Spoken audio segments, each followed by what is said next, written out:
2023 ADMA P2 question 1. This is GCA. Solve the following system of equations. So when you have equations like this, the easiest method to use, according to me, or maybe my favorite, would be substitution. We have a few other methods, but in this particular lesson, we shall look at substitution method. So to use substitution method, you want to make one of these three variables the subject of the formula. So I can't make x the subject of the formula in the first one because it has some coefficient. This means I'll have fractions, and you really don't want to deal with fractions in this topic. Once you have fractions, then your work is likely to be a mess, because any slight mistake here will make the numbers either too big or too small, something that you won't be willing to deal with. The same applies to y or z, but in the second equation, I have an x here, which I can easily make the subject of the formula by taking the other variables to the other side.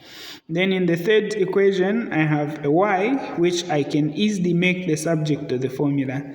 So it's up to you. So for me, I'll make y the subject of the formula in the third equation. So to do that, I can take all the other variables to the right-hand side. So when I take this one this side, the 6, this will be 6x. Then the 2z, this will be plus 2z. And then once I use this to make y the subject of the formula, then I don't have to use this equation again. So what I'll do is I'll substitute this part everywhere where I have y's. So let's do that.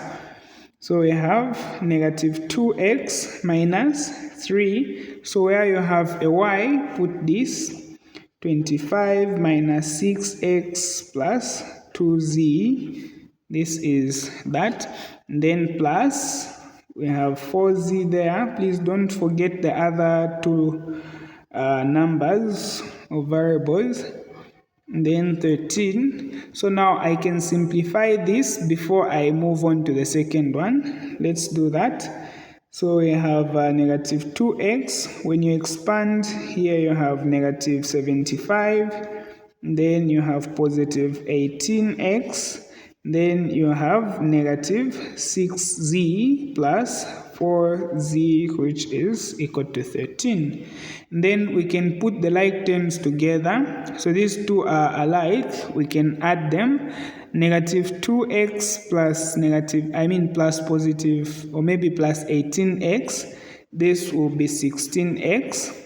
And then we also have these, negative 6z plus 4z, this is negative 2z. And then we can take the 75 to the other side. So we have 16x minus 2z. Then when you subtract these, you have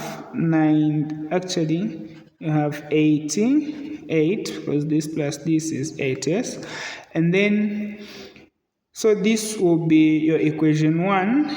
In fact, you can even reduce the numbers since they are all multiples of 2.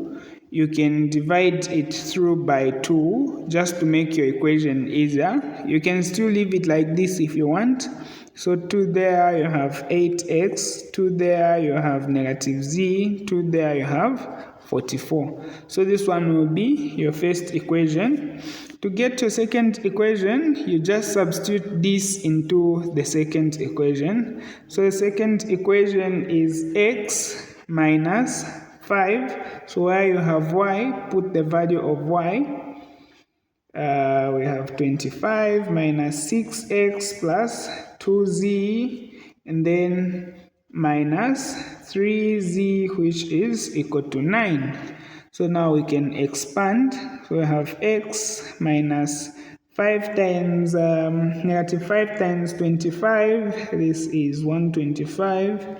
Negative 5 times negative 6x, this is positive 30x. Negative 5 multiplied by 2z, this is negative 10z.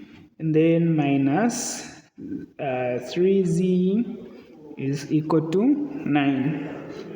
So we have these two are like terms, we can add them. So this will give us 31x. And then these two are equally like terms. So this will be like 13z. Then we can take the 125 to the other side. Since it's negative, it will add to the 9. So we have this. So we have 31x minus 13z.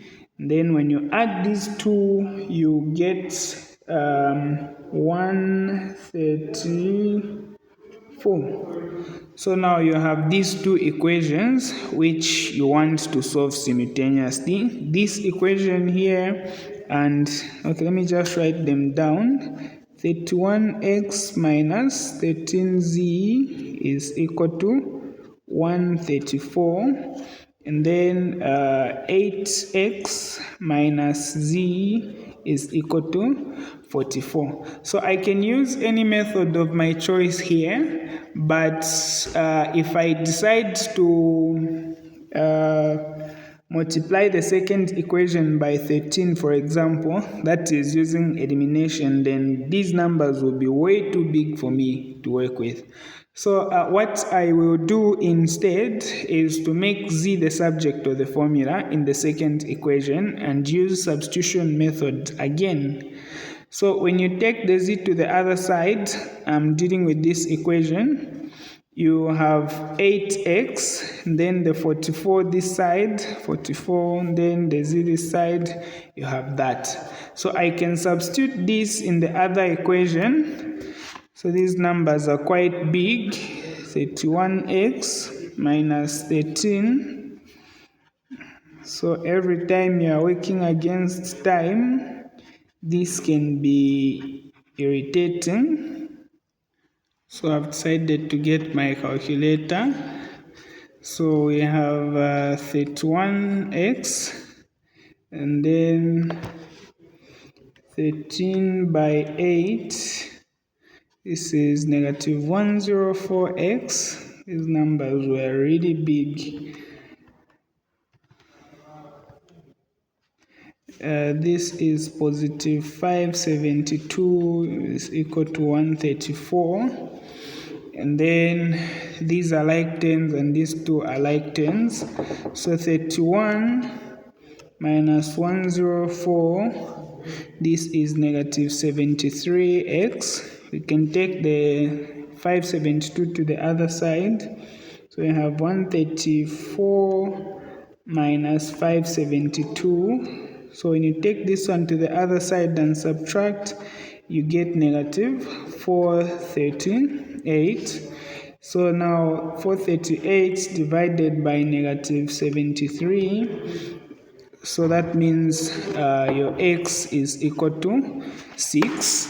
So now x is equal to 6. Let's find our z. So to find our z, you can use this equation here. We have 8x minus 44 is equal to z. So you can have an 8.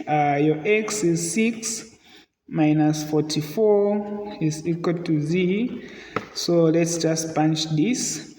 We have 8 times 6, that's 48, minus 44 is equal to z, so this one is a 4. So that means our z is equal to 4. And then to solve for for y, remember we have solved for x and for z, but we still don't know what our y is. You can use the equation, this one here, where you made y the subject of the formula. Yeah, you're free to use any of these other two equations, but this one is always the easiest because y is already the subject of the formula. So you have this. X is 6, we found 6 on the x, and then our z is 4.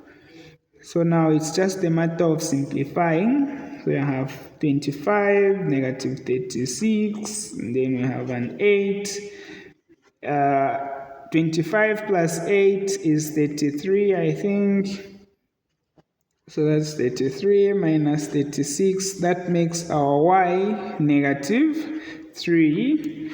So this is how you solve simultaneous equations using substitution method. These numbers were quite big. I really didn't see that one coming, but it's still solvable.